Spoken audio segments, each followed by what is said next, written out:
Welcome to the 8th Biennial Review. As is tradition around here, I review how things are going every 2 years and decide what kinds of changes I want to make going forward. Let's start out with the big news. I got married. Due to the pandemic, we didn't hold a proper ceremony, we just submitted documents to City Hall and took pictures at a photo studio, not that I minded at all. We're now in the process of buying a house, which will hopefully all be taken care of in the next 2 months, and those are my excuses for being light on the updates for the past half year. I hope you can forgive me. On the bright side, buying a house here means I've committed to living in Japan for a very long time, so I should have no shortage of content to post about, not that my backlog has ever been the limiting factor for me. Now let's take a look back at years 15 and 16. My goals were to do weekly videos and monthly write-ups. This most often meant quick reviews of anime fairly soon after I finished watching them, and I want to keep those up because one of my goals has always been to review or at least significantly comment on every anime I've ever seen.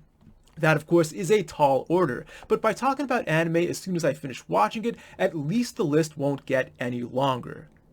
On top of the review videos, I'd really like to do more special videos, as I'll call them for lack of a better term. For example, some of my favorite videos over the past 2 years include Attack on Titan Needs More Fascism and The Problem with a Poo. Videos like this take a bit more time and effort than regular anime reviews, so it's hard to fit them into my regular schedule. For now, I'll set a goal of doing one every 2 months, with the optimistic goal, in fact the very optimistic goal, of shortening that to once a month by next year. Hopefully I'll come somewhere close to that. One of the toughest things for me to deal with when making videos these days is that the longer I live in Japan, the worse I get at speaking English. I've mentioned this a few times before, but it only gets worse. And this is the most apparent when I'm trying to speak for more than a minute at a time and I'm trying to sound as natural as I did 8+ years ago back when I lived in the US.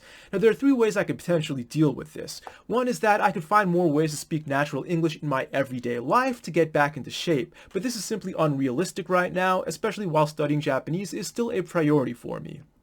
The other option is that I could do a lot of takes and a lot of editing, but I'm too lazy to do that, and I also don't want to destroy my vocal cords. So my third option, and the one I'm going to go with, is that I could read off notes as I'm doing right now. It's something I used to look down on, and honestly I still kind of do, but this is just the most practical option right now.